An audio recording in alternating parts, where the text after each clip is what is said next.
우리 오늘 주시는 하나님의 말씀은 사무엘상 16장 1절. 사무엘상 16장 1절을 봉독하겠습니다. 여호와께서 사무엘에게 이르시되 내가 이미 사울을 버려 이스라엘 왕이 되지 못하게 하였거늘 내가 그를 위하여 언제까지 슬퍼하겠느냐. 너는 기름을 뿔에 채워 가지고 가라. 내가 너를 베들레헴 사람 이새에게로 보내리니 이는 내가 그 아들 중에서 한 왕을 예선하였음이니라. 아멘.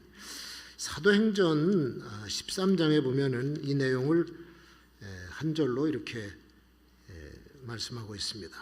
사울을 40년 동안 왕으로 주셨다가 22절에 패하시고 다윗을 왕으로 세우시고 증거하여 가라사대 내가 이새의 아들 다윗을 만나니 내 마음에 합한 사람이라 내 뜻을 다 이루게 하리라 하시었다. 아멘. 성경에는 이 하나님의 사람들이 많이 등장합니다. 하나님의 뜻을 거스른 사람도 있지만 하나님의 명령을 따라서 쓰임받은 사람들이 상당히 많이 있어요.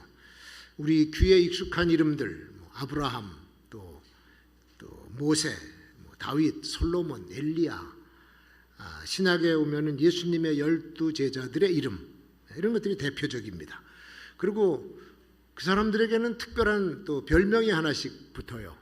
믿음의 조상이라든지 불의 선지자라든지 민족의 지도자, 지혜의 왕, 이런 별명들이 붙는데 다윗에게는 하나가 더 붙었습니다. 그게 하나님의 마음에 합한 자다.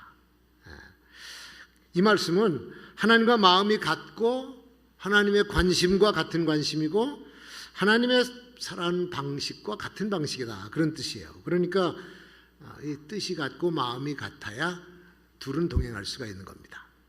어떤 아줌마가 자기 남편을 가리켜서 그렇게 얘기해요. 내 남편은 내 인생의 로또 복권입니다, 그러더래. 그러니까 사람들이 와 그러는데 하나도 맞는 게 없어.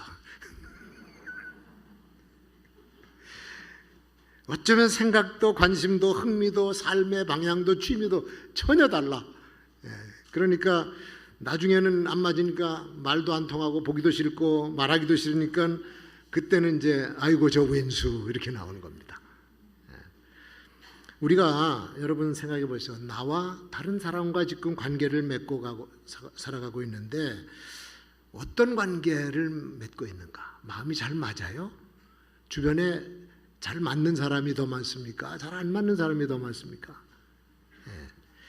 이게 안 맞으면은 그때부터가 갈등이 시작이 돼요. 갈등이라고 하는 말은 이게 칡과 등나무가 만났을 때 일어나는 말이거든요. 칡은 둘 다 이게 등나무도 덩쿨식물인데 칡은 왼쪽에서 오른쪽으로 감아 올라갑니다. 근데 등나무는 오른쪽에서 왼쪽으로 감아 올라가요. 그러니까 둘이 항상 엇갈려. 한 바퀴 돌면은 또 만나고 한 바퀴 돌면 또 만나고 그래서 서로가 위에 올라가면 눌러 죽이려고 그러는 거예요. 끝이 안 나요. 거기서 갈등이라고 하는 단어가 나온 겁니다. 한쪽이 죽어야 끝나는 거예요. 말이 통해야 같이 산다고 하는 말이 있습니다. 부부가 함께 살면서 말이 통합니까? 뜻이 맞습니까? 생각이 다르고 뜻이 맞지 않으면 어떻게 말이 통할 수가 있는가? 그래 되니까 이제 언성만 높아지고 싸움만 일어나고 관계가 험악해지면서 이게 우리 사회의 갈등이고 우리 가정의 갈등이고 모든 공동체의 갈등이 이런 거예요. 사람과 사람 사이도 마음이 맞는 사람이면 오랜 세월 친구가 됩니다. 일을 같이 해도 행복하게 일이 이루어지고 그 마음이 서로 맞지 않으면 여간 힘든 게 아니에요. 친구가 되었다가도 어느 순간에 생각과 말이 다르기 때문에 서로 싸우고 절교하는 일도 많이 생깁니다. 그래서 성숙한 사람들은 자기 주장을 일단 내려놓고 상대방이 무슨 얘기를 하나를 좀 들어줘야 돼요. 나하고 좀 맞지 않는 말인데도 좀 듣다 보면은 그럴 수도 있겠다라고 하는 생각이 떠오르는 거야. 그러면 이거를 조율하면은 문제가 또 풀리는 경우도 있습니다. 정치하는 사람들이 이걸 좀 배웠으면 좋겠어. 정치하는 사람들은 죽어도 머리가 터져도 그때는 머리라고 안 그래. 대가리가 터져도 양보를 안 해요. 그러니까 이게 이렇게 평행선을 달리면서 끝까지 싸우니까 사회가 아주 불안하고 모든 손해가 아주 막심하게 일어나는 겁니다. 사람과 관계 속에서도 마음과 뜻이 하나로 합쳐지고 말이 통하는 사람과 일하고 싶은데, 오늘 설교 제목처럼 하나님과 마음이 합하고 하나님의 뜻에 합한 사람이면 하나님께 쓰임받는 사람이 되는 줄로 믿습니다. 하나님의 쓰임을 받게 되면 위대한 역사를 창출하게 되는 거예요. 어떤 지도자가 특히 하나님의 쓰임을 받는 사람이 되면 공동체를 복되게 만드는 사람이 돼. 그런데 하나님 쓰임을 받지 못하면 자리만 지키고 추한 꼴을 보이다가 사람들의 비난을 받고 수치스럽게 끝난다, 그런 얘기죠. 이스라엘 초대왕 사울이 처음에는 겸손한 왕이었었어요. 그러니까 기름을 부음을 받고 왕이 되었지. 근데 금방 교만해지더라고. 그러면서 자기 마음대로 군대를 동원해 전쟁을 일으켜 백성들이 편할 날이 없습니다. 제사장이 해야 될 종교 행사도 자기가 다 주관하고 선지자 앞에서 거짓말을 서슴지 않고, 심지어는 적장을 격퇴하고 자기에게 충성을 다하고 있는 다윗, 백성들의 칭찬을 좀 받으니까 시기와 질투가 일어나서 죽이려고 쫓아다니잖아요. 그러니까 결국 사울은 하나님께 버림을 받게 되는 것이죠. 오늘 말씀처럼 내가 이미 사울을 버려서 왕을 끝나게 만들었는데 너는 왜 자꾸 사울에게 미련을 두고 그러냐. 뿔에다 기름을 담아 가지고 가서 이새의 집에 가서 그 집 아들에게 기름을 부어라. 내가 거기 왕 하나 만들어 놨다. 버림을 받는 사람과 하나님의 마음에 들어서 왕이 되는 사람, 두 가지 여기서 보게 됩니다. 다윗은 도대체 어떤 사람이었길래 하나님 마음에 들었고 그렇게 크게 쓰임을 받았나. 오늘날까지도 그는 위대한 왕으로 평가되기 때문에 이스라엘 국기 복판에 다윗의 별이 딱 찍혀 있어요. 그 정도로 추앙받는 왕이 되었습니다. 여러분, 우리는 사람들에게 잘 보이려고 여론만 의식할 것이 아니라 하나님께 잘 보이려고 하는 사람이 되어야 될 줄로 믿습니다. 하나님과 관계를 잘 맺은 사람이 다윗이었습니다. 시편에 보니까 그 다윗의 시 속에 이런 표현이 있어요. 내가 여호와를 항상 내 앞에 모시며 그가 내 우편에 계심으로 내가 요동치 아니하리로다. 시편 16편 8절에 그렇게 말씀합니다. 항상 옆에 계시는 거예요, 하나님이. 그러니까 이 다윗의 일생은 하나님과 항상 가까운 거리에 서로 밀착해서 살아가고 있었다. 믿음의 사람이죠. 하나님을 가까이 하는 사람을 하나님은 가까이 해주십니다. 상대적이에요. 내가 좋아하면 그분도 나를 좋아하고, 내가 그를 사랑하면 그분의 사랑을 내가 받아. 그러니까 잠언 8장 17절에 나를 사랑하는 자들이 내 사랑을 입으며 나를 간절히 찾는 자가 나를 만날 것이다. 가까이 하면 그분도 가까이 하시는 줄로 믿습니다. 손바닥이 마주쳐야 소리 나듯이 내가 상대에게 어떻게 대하느냐에 따라서 그 모든 것이 그대로 돌아옵니다. 탐욕스럽고 간사한 인간을 가까이 하면 막대한 손해를 보고 낭패를 당하게 되지만 좋은 사람 만나면 수지 맞는 거예요. 하나님 가까이 하시면 손해볼 일이 전혀 없는 줄로 믿습니다. 그 자체가 복이에요. 주는 나의 주시오니 주 밖에는 나의 복이 없나이다. 다윗이 이렇게 노래한다고. 이걸 가리켜서 우리는 인간의 신의식이라고 그래요. 하나님을 의식하는 자세. 신에 대한 의식이 없는 사람은 신을 부정합니다. 그런 사람을 우리는 뭐라 그러냐? 무신론자라고 그래요. 무신론자. 그 성경에서는 무신론자를 어리석은 자, 바보로 취급합니다. 어리석은 자는 그 마음에 이르기를 하나님이 없다 하도다. 저희는 부패하고 소행이 가증하여 선을 행하는 자가 없도다. 시편 14편 1절에 그랬어요. 신이 없다는 관념 속에 살아간 사람은 죄를 지으면서도 겁이 없어요. 내가 이 죄를 지으면 하나님께 천벌을 받지. 그 의식이 있어야 되는데 그런 의식이 전혀 없으니까 온갖 악행을 다 하고도 얼굴을 쳐들고 당당하게 다닌다. 우리가 사는 시대가 지금 그런 시대 아닙니까? 다윗은 언제나 하나님을 의식하고 살았던 사람. 왕이 되고 나서도 그는 국정의 전반을 여호와 하나님께 물어보고 결정을 하고 시행을 했습니다. 전쟁이 일어나서 적이 쳐들어왔어요. 하나님께 묻습니다. 여호와여, 적들이 우리를 공격하려고 진을 치고 있는데 내일 우리가 올라가리까 말리까? 하나님께서 지시를 하십니다. 너는 내일 올라갈지니라. 내가 그들을 내 손에 붙였느니라. 그러면 반드시 승전하고 돌아오는 거예요. 지도자는 언제나 이 결정의 순간, 결단의 순간을 맞습니다. 가부의 결정, 선택의 결정, 결정을 해야 되는데 어떤 경우에는 이런 결정이 공동체의 존망을 가져와요. 중차대한 결정을 누가 내리냐? 혼자서 내려야 돼. 참 이럴 때는요, 잠을 이룰 수가 없고 고민을 하게 됩니다. 아무도 도와줄 사람이 없어요. 함께 서주지도 못해. 그러니까 지도자 혼자서 결정을 하는 거지.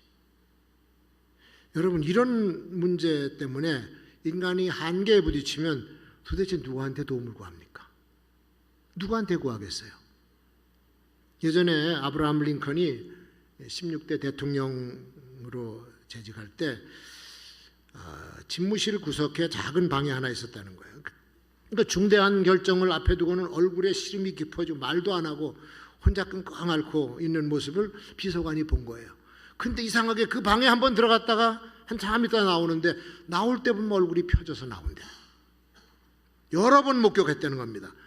그 방이 바로 대통령과 하나님이 만나는 기도실이었던 거예요. 다윗은 왕이 되기 전에 죽을 고비를 수없이 맞습니다. 그러니까 도망치느라고 산으로 들로 굴 속으로 심지어는 적국인 블레셋 왕에게까지 가서 나 좀 숨겨달라고 얘기할 정도로 다급한 상황을 여러 번 맞았는데 그때마다 다윗은 여호와께 도움을 구하고 지혜를 구하면서 그 위기들을 벗어날 수가 있었던 거죠. 다윗은 하나님을 사랑했던 사람입니다. 목동이었을 때 혼자 가축을 데리고 들판에 나가며 하루 종일 여호와 하나님을 위해서 시를 지어 노래를 부르면서 시간을 보냈습니다. 그래서 시편 23편, 아까 그 시편이 거기서 나온 거예요. 이게 명작이 돼서 역사를 거듭하면서 위험과 낙심에 빠진 사람을 살려주는 시가 된 거예요. 오늘날까지도 여호와는 나의 목자시니 내가 부족함이 없으리로다. 그가 나를 푸른 풀밭에 누워주시고 쉴 만한 물가로 인도하시는 주나. 언제나 하나님 편에 서서 하나님을 기쁘시게 해드리려고 살았던 사람, 이 사람이 다윗입니다. 그러니까 하나님을 멸시하거나 하나님을 능욕하는 자를 그냥 두질 않아요. 하나님께서도 다윗이 그렇게 사니까 마음에 들어서 한낱 양치기 소년을 통일 왕국의 제왕으로 만들어 주셔서 하나님의 뜻을 펼친 겁니다. 하나님을 의지하고 사랑하는 그 가까이 하는 사람을 언제나 도와주시고 높여주신다는 사실을 여러분 믿으시기를 축원합니다. 그리고 두 번째, 다윗은 소명의식과 사명감을 깨달은 사람이에요. 우리는요, 역사의식을 가지고 살아야 돼요. 내가 지금 여기 존재하는 것은 과거에 내가 걸어온 삶이 있고, 우리 민족과 우리 나라가 지금 여기 와 있는 것은 우리가 지내온 역사가 있기 때문에 오늘이 있는 거예요. 그렇기 때문에 거기서부터 미래를 볼 수가 있고 미래를 설계할 수가 있는 겁니다. 앞으로 우리가 어떻게 살아가야 될 것인지 역사가 결정해 주는 거예요. 올바른 역사의식 속에서 정확한 시대적인 요구를 발견하는 그런 사람이 돼야죠. 그런 배경에서 하나님은 그때 쓰실 일꾼을 찾아내시는 겁니다. 불러내시죠. 그래서 성경에 보면 이렇게 하나님의 뜻을 분별해서 쓰임을 받은 사람들의 전기가 성경 아닙니까? 성경 읽고 묵상하고 그 원리를 캐내는 것, 이것이 오늘날 우리가 성공적인 인생을 살 수 있는 비결이에요. 자, 그러면 소명이 도대체 뭐냐? 소명은 영어 단어라면 콜링입니다. 콜링, 불러내셨다 그랬네요. 부름을 받았다. 특히 하나님께서 부르신 부름을, 이건 디바인 콜링이라고 합니다. 하나님이 부르신 거예요. 사람이 부른 거 아닙니다.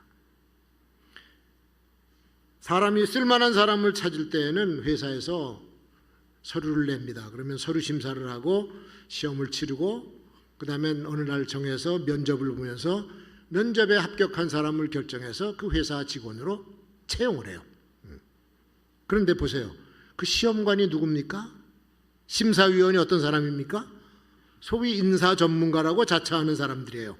그 사람들이 지원생들을 앉혀놓고 이것저것 물어보고 최종 결정을 해. 그러면 누가 뽑았습니까? 사람이 사람을 뽑은 거예요.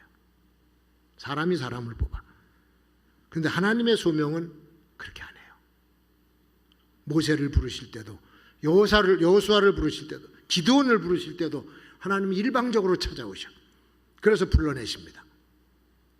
근데 그때 그 소명받은 사람들이 반응이 뭐냐? 한결같이 피하고자 해. 왜? 사람이 감당하기에는 너무도 무겁고 힘든 일이기 때문에 안 하겠다 그래. 그래서 소명을 피해서 도망가려고 하면은 끝까지 쫓아가서 또 붙잡아서 일을 시켜. 그러면서 하시는 말씀이 다 똑같아. 내가 너와 함께 할 것이다. 두려워하지 말아라. 내가 너에게 명하는 것을 잘 지켜 행하면 되고 내가 말하는 것을 내가 전달하면 돼.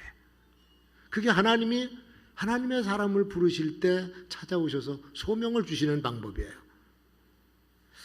그러면 자, 우리가 하나님 부른 분을 받은 사람인가 생각을 좀 할 줄 알아야 돼요. 나를 부르신 분이 과연 하나님이신가? 나를 부르신 분이 과연 하나님이신가? 이게 확실하면은 하나님의 소명을 받은 사람이죠. 과연 내가 해야 되는가? 그것도 확실해야 돼. 모세가 하나님의 부름을 받는 순간에 자기는 못한다 하면서 누굴 떠올렸냐면 아론을 떠올렸어요. 형 아론. 아론이 언변이 좋거든. 그러니까 하나님 앞에서 제 형 아론이 말을 저보다 더 뛰어나게 잘하니 그를 불러서 일을 시키세요. 그러니까 하나님께서 화를 내십니다. 나는 너를 부르신 것이 내 형이 아니야. 내 형은 내 옆에다 붙여줄게. 그는 보조 역할이지 내가 쓸 사람은 모세 너야. 하나님이 지명하시는 거예요. 어떻게 인간이 어떻게 분별하고 어떻게 선택을 합니까? 예수님 제자 부르실 때 보세요. 객관적으로 보면은 다 자격 미달이에요. 세상적인 기준으로 보면 어떻게 그런 사람들이 예수님의 제자가 될 수 있을까? 그런데 예수님은 그 사람들을 부르셔서 제자를 삼으시고 나중에 사도를 만들어.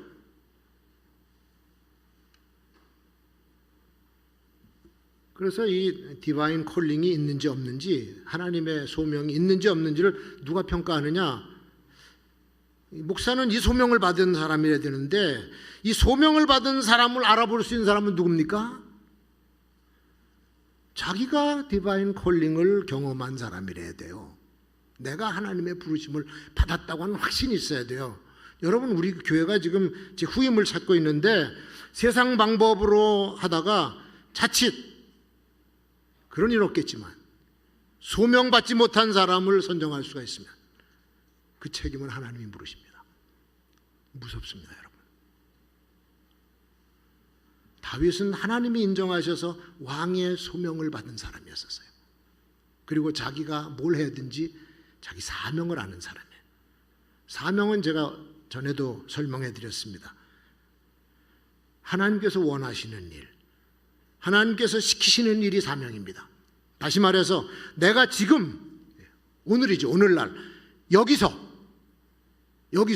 반드시 이루어야 될 일, 그게 사명입니다. 그건 피해갈 수가 없어요. 영국의 유명한 정치인인 18세기 중반에 태어났죠. 1759년 생이죠. 1833년에 죽었습니다. 윌리엄 윌버포스라고 하는 정치가, 청교도 정치가인데 주요 업적이 뭐냐? 영국의 노예 제도를 폐지해버렸습니다.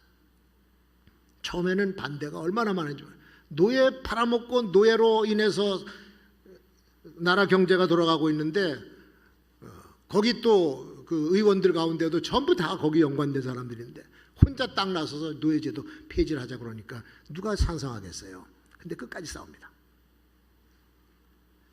사람이 사람의 대접을 받지 않고 짐승보다 못한 취급을 받고 사람의 인권이 이렇게 망가졌는데 이거는 악법이다 해서 그거를 계속 주장하는데 나중에 이제 나이가 많이 들어 죽을 때가 다 돼서 노예 무역 폐지법이 나와. 1807년에. 그리고 그가 죽은 뒤 1833년에 영국에서 노예 제도 폐지 법안이 의회에서 통과합니다. 죽기 전에 동료들이 와요. 자네가 그 제안한 모든 법안이 지금 통과 중에 있다. 죽은 뒤에 통과가 됐어요.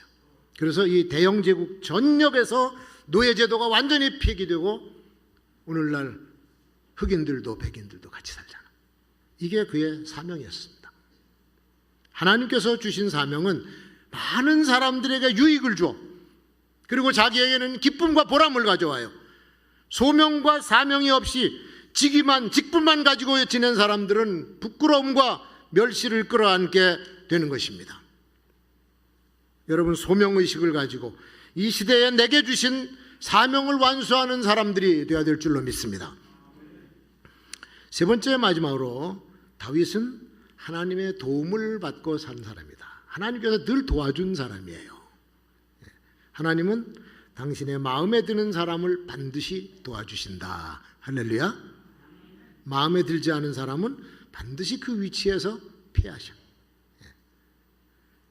다윗, 사울 왕도 왕 되면서는 처음엔 잘하려고 그랬어요. 백성들을 다스리려고 그랬는데 날이 갈수록 자기 중심적인 사람이 되고 하나님 명령으로 자기에게 기름 부어 왕을 세워준 선지자 사무엘을 무시하고 그러고는 그의 직분까지 지가 월권을 하니까 하나님께서 그를 왕 삼은 것을 후회를 하셨어요. 선지자 사무엘도 속이 상해서 자기가 세운 왕인데 어떡할 거야. 그래서 오늘 이 말씀이 나온 거예요. 언제까지 너 사울 때문에 마음 아파하고 슬퍼하겠느냐. 그래서 하나님께서 그를 제거하시는데 제거하시는 방법도 재밌어요. 사울이 제일 좋아하는 방법으로 제거해. 사울은 전쟁을 좋아하거든. 근데 전쟁으로 제거해버려. 전쟁에 나가서 싸우는데 블레셋과의 결전에서 완전히 패전했어요. 그러고는 도망치는 거야, 산속으로. 그러다가 왕도 그 두 왕자들이 한날의 산속에서 자결을 해서 끝내버립니다. 사울의 왕가가 없어져 버려요. 그리고는 그 왕권이 다윗에게로 넘어가는 것이죠. 하나님을 무시하는 자들을 패하시는 방법이 이렇습니다, 여러분. 그리고 하나님 마음에 합한 자 왕을 다윗을 세우시고 그를 통하여 뜻을 이루시고 다윗에게 창대한 복을 주시는데 자자손손의 복을 주셔서 그 혈통에서 예수 그리스도가 탄생하지 않습니까? 하나님께서 도와주시는 방법 많이 있어요. 많이 있는데 다 얘기하면 오늘 하루 종일이라도 안 되고 세 가지 정도만. 첫 번째가 하나님께서 도와주시는 방법은 일할 수 있는 기회를 주셔. 일할 수 있는 기회. 내가 일하고 싶어도 기회를 얻지 못하면 아무리 애를 써도 일할 수가 없습니다. 아니 큰 일이 앞에 있는데 말이죠. 맡았어요. 근데 병들어서 자리에 누워버리면은 무슨 아무리 큰 비전이 뭔 소용이 있고 다양한 아이디어가 뭐 돈이 아무리 자본이 다 확보돼도 무슨 소용이 있어요 이게. 그래서 우스갯소리가 있잖아요. 하나님은 죄 지은 놈은 가끔 쓰시는데 병든 놈은 전혀 못 쓰신대. 건강하셔야 될 줄로 믿습니다. 돈이 많아도요 쓸 기회가 없어요. 병원에 다 갖다 주고 말아요. 하나님께서 도와주시는 또 하나의 방법은 돕는 자를 붙여주죠. 좋은 사람을 만나게 해주시고 그로 말미암아서 일이 순조롭게 풀리면서 즐겁게 진행이 됩니다. 하나님 마음에서 벗어나면 못된 놈들이 달라들어가지고 손해만 입어요. 한쪽으로는 일이 돼가는 것 같은데 이쪽으로는 자꾸 빠져나가. 불행이죠. 내가 하나님 앞에서 신실한 믿음을 가지고 살면 하나님께서는 앞으로도 좋은 사람들을 많이 만나게 해주실 줄로 믿습니다. 지금껏 좋은 교회에서 좋은 교우들을 만난 것도 저는 축복이라고 생각해요. 제 경험으로 보아서 어떤 사람을 만났느냐가 얼마나 많은 소득을 얻었느냐보다 훨씬 더 귀중한 것이고 행복한 것이에요. 누구를 만나서 어떻게 관계를 맺고 살았느냐. 그래서 인간의 관계가 성패의 85%를 차지합니다. 통계적으로 15%가 그저 실력이고 경험이에요. 85%예요. 중요합니다. 인간관계. 잘 맺으세요. 그러면 사업도 성공하고 다 성공하는데 이걸 깨트려 버리면 인생 쪽박납니다. 자, 하나님께서 도와주시는 또 하나의 방법. 하나님 마음에 드는 자에게 기발한 아이디어를 주셔. 기발한 생각, 창안점을 주셔. 근데 이게 일생에 자기를 축복된 방향으로 인도해가는 생각이 될 수가 있어요. 그런 걸 주십니다. 이거는요, 기도하는 중에 종종 영감을 얻어요. 기도하는 중에. 복된 생각이죠. 근데 이게 이제 저 같은 경우에는 때에 따라서 설교의 제목이 되기도 하고, 설교의 내용이 되기도 하고, 내가 무슨 일을 해야 되는데 지침이 되기도 해요. 뭐 크고 작은. 그래서 이제 새벽 기도 시간에 성경에다 메모지 하나 가지고 연필 하나 가지고 가는 경우가 많아. 그래서 기도하다가 이거 좋은 생각이다. 그러면 빨리 써야 돼. 빨리. 기도하고 내려오면 잊어버려. 잊어버린 적도 한두 번이 아니야. 빨리 써야 돼. 좋은 거 가르쳐 드리네. 그러니까 하나님의 도움을 얻는 방법이 종류가 참 많은데, 뭐 이렇게 여러분 하나님께서 이모저모로 이렇게 도움을 주셨으면은 그 기도 생활 하다가 얻은 영감들을 꼭 적어 놓으시고, 나중에 보면은 참 기가 막힌 하나님의 인도하심이었다. 이렇게 느끼게 돼요. 그러면 보세요. 하나님께서 그 생각을 주고 아이디어를 주신다고 하는 거는 하나님이 그 일을 하고 싶어 하신다는 뜻이에요. 하나님께서 그 일을 하고 싶어 하셔. 하나님의 바람일 수도 있어. 내가 어떤 일을 해야 되는가, 그 일의 내용을 말해주는 거예요. 자, 그러면 다 받았어 이제. 그러면 일하는 자세가 필요하죠. 일하는 자세. 간단해요. 일하는 자세는 한번 따라 합시다. 하나님의 방법대로 하자. 그게 방법이에요. 그게 간단해. 그렇게 하면 돼요.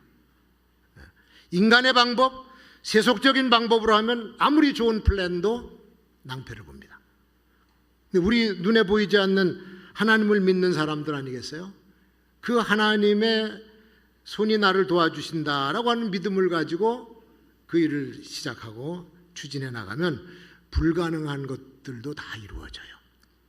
하나님 앞에서 신실하고 정직하고 열정을 가지고 확신을 가지고 일을 해야 우리는 하나님의 뜻을 이루는 사람들이 되는 것입니다. 사랑하는 성도 여러분, 매사에 하나님과 관계를 잘 이루면서 살아가시기 바랍니다. 하나님과의 관계, 교우들과의 관계, 그리고 그분이 맡겨주신 소명과 사명을 염두에 두고 일하셔야 돼요. 하나님께서 이런 사람들을 도와주신다라고 하는 확신을 가지고 일을 수행하게 되면 다윗이 얻은 축복 저와 여러분이 얻게 될 줄로 믿습니다.